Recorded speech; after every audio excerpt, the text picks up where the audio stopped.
What's going on, everyone? So, I talked about the Portland Trailblazers potentially being one of the better destinations for the Lakers to pull off a trade, right? Lakers have several needs, from wing depth, point of attack, defense, to 3 and D guys, to obviously the center position. And kind of went over various players. Instead of going after, the Jeremy Grants or the DeAndre Aytons or things like that of the world that have been linked to the Lakers in the past, my thought was like, go get a Thibault and, a Reith and, Kamara and those kind of, can you like put together a 3 or 4 player package, right? To maybe do that. But saw a lot of people in the comments of that video talk about going and getting DeAndre Ayton, that Ayton is the answer, right? Blazers Edge recently put out an article diving into the Lakers and Blazers and that the Blazers should look to trade Ayton to the Lakers. Now, DeAndre Ayton is on an expiring contract, right? So it would probably be in Portland's best interest to make a move. They have an abundance of centers.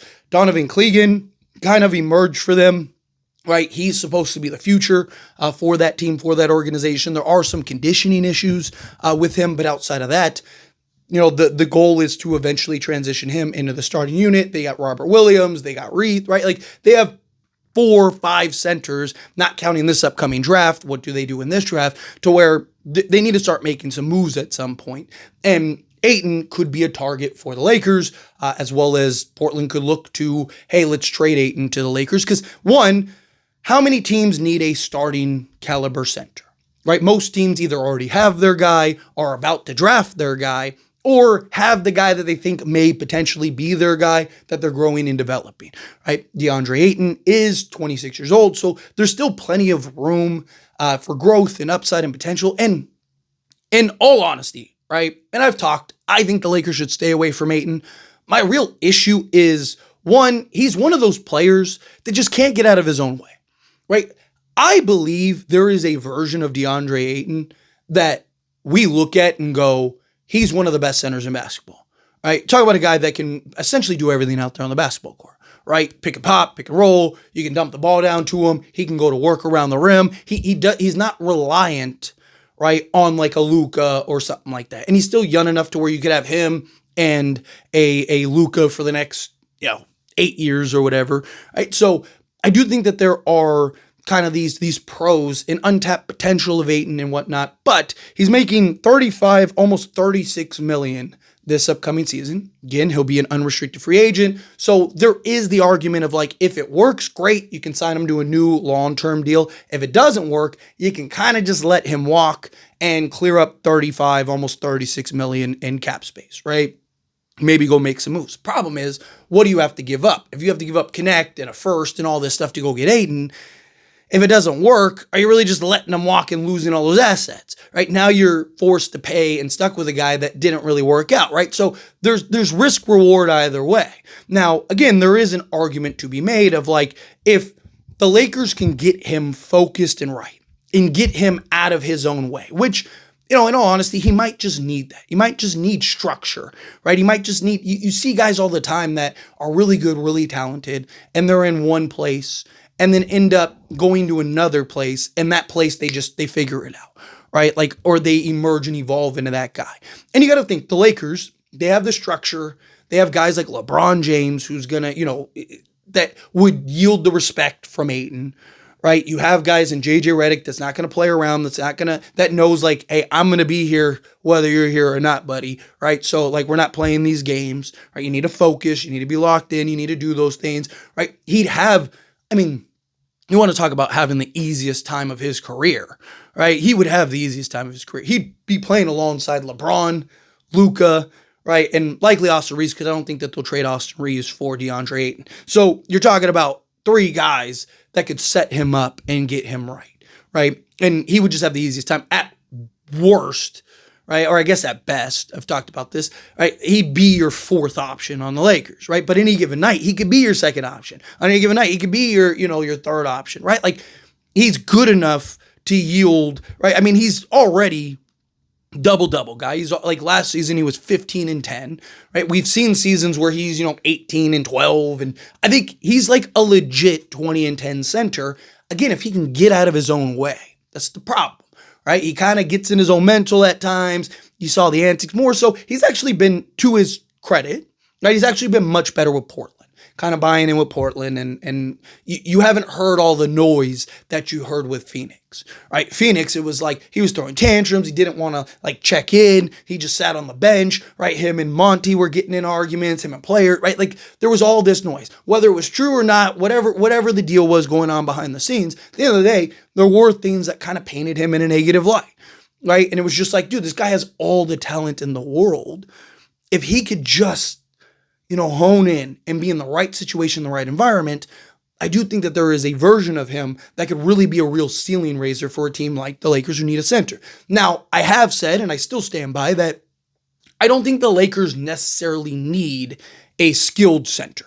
Right? I don't think that they necessarily need a guy that can be a 20 and 10 center that you can dump the ball down to. It would be nice, right? Like I've always maintained, it'd be great to have, but I think it's more of a luxury than a necessity, right? Lakers just need a center that can be a lob threat, protect the paint, and grab rebounds, right? If they can do those three things, that's all you really need because you're going to get set up by Luka and LeBron and Austin Reeves. And again, like I mentioned earlier, at best, that center, whoever it is, whether it's Ayton or, a Mark Williams or whomever, best case scenario, they're your fourth option unless the Lakers trade Austin Reeves or LeBron retires, right? Until then, and even then, they're probably your third option, right? So you got to keep that in mind. Is it worth ponying up the assets and the salary to go get a guy like Ayton who's never going to be more than your fourth option, at least for the next few years?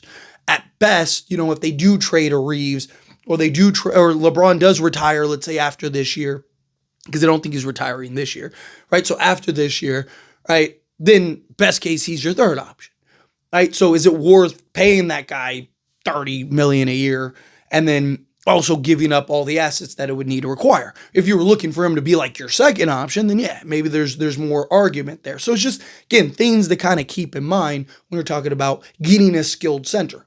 Again, I'd love to have it if the Lakers could pull it off and the Lakers could land a guy.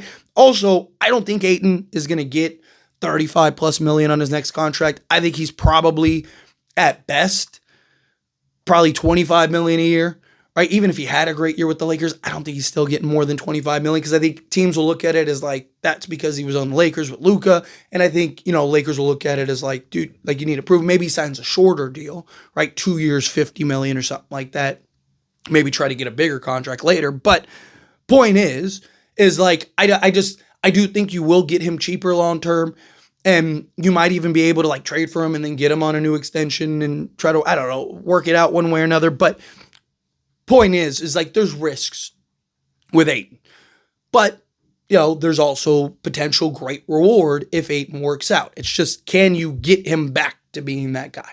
Talk about a true 7-footer. Talking about a guy that, can protect the paint a little bit, right? He's not known as this like super lockdown defensive beast, but he is a guy that gets you a block and a steal a game, right? He's a guy that can, he wouldn't be reliant, which I think is good, right? He wouldn't be reliant on LeBron. He wouldn't be reliant on Luka. He wouldn't be reliant on Austin Reeves. So I think that there's benefits there. And that was kind of even the talk in like the Blazer Edge thing where it's like, hey, Ayton is the type of center Lakers based on like a Mark Williams and stuff that the Lakers have been trying to find. Well, here you go. You kind of have it in a DeAndre Ayton. Blazers need to figure out what they're going to do with him because I don't think he's going to stick around for a new contract. So probably got to trade him at some point anyway. So do you trade him to the Lakers and get the assets? But diving into what he provides, right? Another concern is the most games he's played in a season is 71, and that was his rookie year, right? He's played 38 games, 69 games, 58 games, 67 games, 55 games, and 40 games. Now, if he's giving you around 67 to 70, fine, right? But if he's more 55, 40 games, it's concerning. Now, Blazers were a team that were, tanking for the bottom, and guys would get little, like, oh man, I saw you stumbled there a little bit, right? Your knee hurts, huh? Yeah, it does, huh? Right? Like, and like you get an ankle sprain, it's the longest ankle sprain in league history, like stuff like that, right? So I do think he probably would have played more games. Like it's always hard when you're talking about these tanking teams, right? You look at a team like Utah, literally sat their starters for like weeks at a time, all 5 of them. like weeks at a time, right? So it's kind of hard to gauge like how many, like on the Lakers, how many games would he actually play, but you look at his history, you look at that stint before he went to Portland, 69 games, 58 games, 67 games. The 58 games I don't like, but the 67 to 69 games, fine. If he's giving you in that range, perfect. But 30 minutes per game, 11.7 attempts per game this past season. This is stats this past season.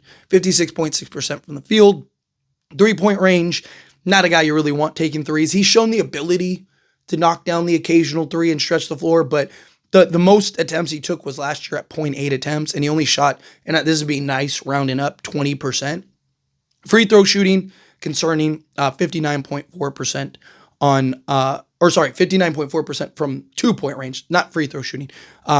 But he did have concerning free throw numbers last season. I'll touch on that here in a moment. 2-point percentage, though, 59.4% on 10.9 attempts. EFG of 57.3. Free throw shooting on 1.5 attempts, 66.7%. He is a career 76%. So in the previous year, he was actually 82%. So was that just a bad year? 3 offensive rebounds, 7 defensive rebounds, 10.2 rebounds, 2 assists, a steal, a block, 14.4 points. He is a career 16 and round up 11 guy with 2 assists, a steal, and a block per game. So he's a guy that'd be very welcomed. That could really help the Lakers. Just, is the juice worth the squeeze? But we'll see. Time will tell. As always, this is a discussion, so I pass a question on you. Let me know your thoughts and opinions down in the comments below. What do you think? What are your thoughts? Do you like Ayton? Do you think, stay away from Ayton? Either way, let me know down in the comments. That being said, if you haven't liked this video, hit that like button. Helps me a lot. So we enjoy these types of videos, and I truly appreciate it. Not subscribe channel, hit that subscribe button. Turn on the bell notifications. Appreciate y'all. See you in the next one. Thank you.